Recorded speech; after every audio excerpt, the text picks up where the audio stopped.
Good morning. Good morning. Look at that beautiful sky out there. I hope you can see it. And I got my Dunkin' Donuts coffee with me every morning. I got to need my Dunkin's. This is now the third cup I've had, and it's not even 7 o'clock yet. Anyway, so what is it that's going on? What happened over the last couple of days? It's been a very interesting week for the markets. It's been a very interesting week for investors. And there's more to come because the year has only just begun. So look, stocks are looking for stability, but continue to come under pressure as the new Fed reality sinks in. Value, right now, outperforming growth. I know it's early, but I think value is going to be the theme in 2022.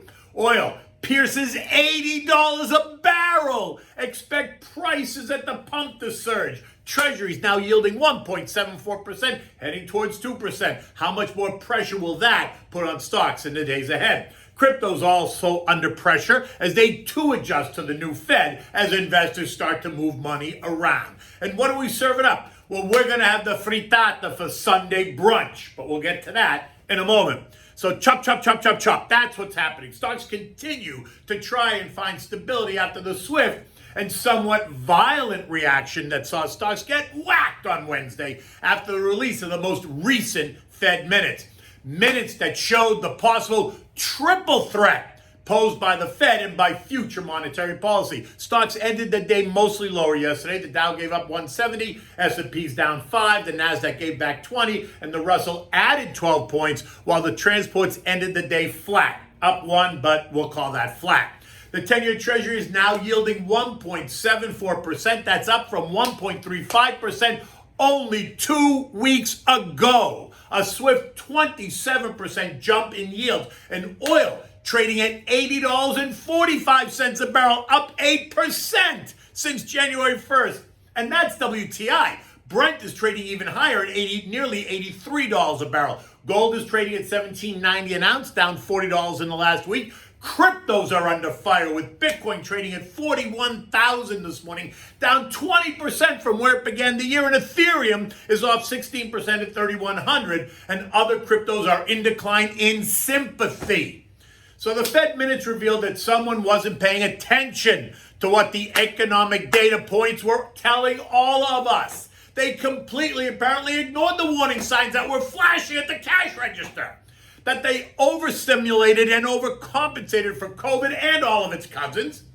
In the end, the Fed was caught with its pants down. They were behind the 8 ball versus being in front of the 8 ball, right? And now they're boxed into a corner, and that's what the minutes are revealing. And if you'd been paying attention, you would have heard and seen all the signals. What's funny is, though, that the algos, the guts of the technology that really drives so much of the action, other than the elected officials who have active trading accounts, who are privy to what I would call inside information, but let's not go there. You know, the algos didn't see it coming, because if they did, would they really have taken stocks to new highs at the end of last year?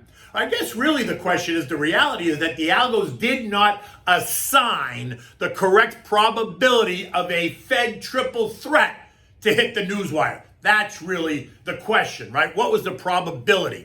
I mean, the odds of tapering were high, right? I'd say they were 95%, because the Fed told us in November that they were already starting to taper, so it was happening.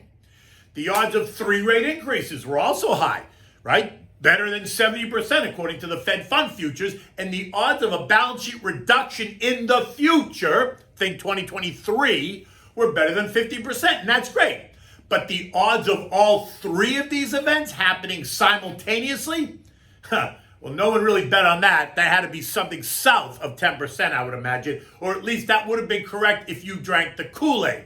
But someone switched the Kool-Aid and replaced it with, well, you choose your poison. I mean, remember, Jay Powell told us that tapering and rate increases would never happen in unison. So those odds were very low. And that turned out to be not so true. Because never say never, right? St. Louis Fed President Jimmy B., who was the mouthpiece, being replaced by Neeli Kashkari, is the one that floated that idea back in November and December, that tapering and rates needed to happen in tandem. And now the minutes reflect that that was actually the thinking within the Fed. Most of the street paid no attention, though, but I was skeptical, right? I made it clear that where there was smoke, there was fire, that you should strap in and buckle up. Yet the algos completely dismissed it and took stocks higher into the end of the year, as if that could never have happened. Talk of balance sheet reduction was also simmering on the back burner, fair enough. But again, Jay told us that it was in due time, right? That we needed to complete the other two issues first before the Fed would even consider reducing the size of the balance sheet. And that made perfect sense. I mean, how could they consider, given all the other concerns out there, how could they consider reducing the balance sheet in tandem with everything else? But then they paraded out another non-voting member of the Fed to present this idea on when? Oh yes, on Tuesday, the day before the Fed minutes came out. And who's that new person that we're going to hear a lot from in the coming months, I'm sure, is Neely Kashkari, Minneapolis Fed president, who's a non-voting member, put it out there in the global public square. He suddenly came out of left field, awoken from his slumber to fill Jimmy's mouthpiece position, saying that the $9 trillion balance sheet had to be reduced. And then boom, the Fed minutes coincidentally revealed the same thing. How's that working for you? Because what the minutes did reveal was that all three of these Fed moves are not only on the table, but they are about to be shoved down our throats. And the algo spun into a frenzy, assaulting buyers with waves of sell orders. That was until the buyers smartened up and stepped out of the way, allowing prices to plummet, and that's where we are. All of the indexes are going to end this week in negative territory. Now, what's interesting is the way this is all playing out by the individual sectors, though, right? Watch where the money is going. Energy is by far the early winner, up 9% in 8 days. Financials up 4.2%. Real estate and healthcare are each down 4%. Broad technology is down 3.7%, but disruptive technology, represented by ARK ETF, is getting absolutely hammered, down 8.5%. Basic materials are off by 1.4%. Retailers down 2.5%. Home builders are down by 3.8%. Note that 30-year mortgages are now hovering at 3.25%, likely going higher, and that's up from 2.6% a year ago. And that's surely going to put a cap on the out-of-control housing values, or at least it should. The value trade is flat on the year, while the growth trade is down 3.5%. Like I said, I think the theme this year is value. This morning, U.S. futures continue to look for stability. They're all attempting to push higher and are currently up slightly, not big. Dow futures are up 44, SP's up 11, Nasdaq's up 52, the Russell's up 3. 10-year treasuries are yielding 1.74%, and you know everything else, right? Oil, gold, Bitcoin, we already talked about that. Today's a big economic data point day. Non-farm payrolls are due out at 8:30, and the estimate suggests that we're going to see an increase of 450,000 new jobs created.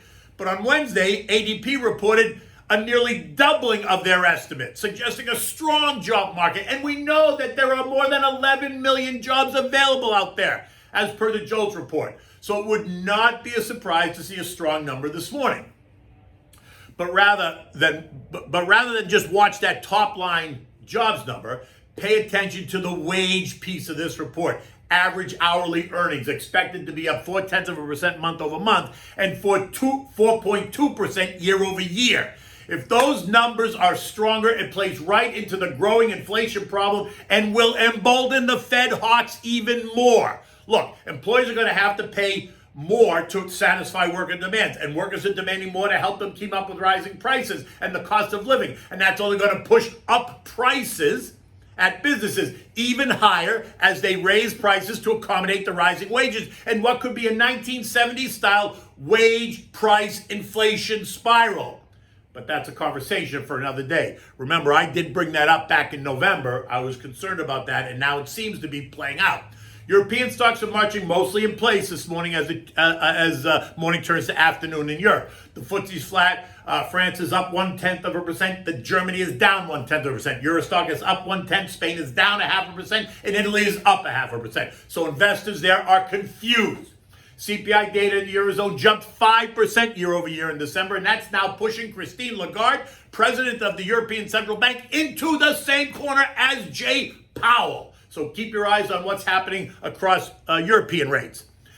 The S&P closed last night at 46.96 after testing as low as 46.70. Recall the trendline support is at 46.69. If we breach that, then the December lows would be tested around 4,500. Not right now today, though. At least that doesn't feel like it. The Nasdaq remains under pressure and is now between its long-term and intermediate-term trend lines. If it holds right here, then we might find some stability until earnings season starts next week. Pay attention to what the different Fed heads are saying because the song sounds the same. There is no longer a 50-50 margin. The Hawks appear to be in the lead. So I would guess it's more like 70-30 that the minutes reflect what is actually about to happen.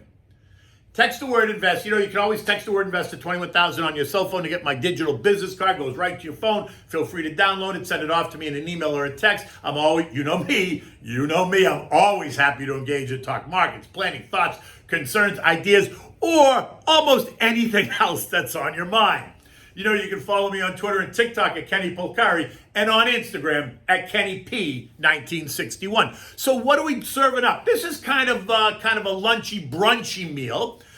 This is great on a Sunday brunch. It's a leek and mushroom frittata, right? A frittata is kind of like an egg omelet, but it's a little bit different, right? You can really, this is very creative. You can use whatever you want to make it. You can put meats in it, veggies, cheeses, whatever. Today I'm going to make a mushroom and leek frittata because it's really delicious. It's simple to make, right? You serve it with toasted Italian bread and some home fries. It's kind of a fluid dish, right? This is where you can be really creative. The frittata is a fluid dish. This is where you can be really creative. But today I'm giving you mushroom and leeks. So for this, you're going to need a dozen eggs. You need leeks, sliced mushrooms, goat cheese, or any shredded cheese you want. Gruyere or Fontina. You need heavy cream or sour cream, one or the other. Salt and pepper, butter, olive oil, right? You want to preheat your oven to 350 degrees. On the stove, you want to turn the heat to medium, add a quarter of a stick of butter and a splash of olive oil to an oven-proof frying pan, one that you could take from the stove and put in the oven.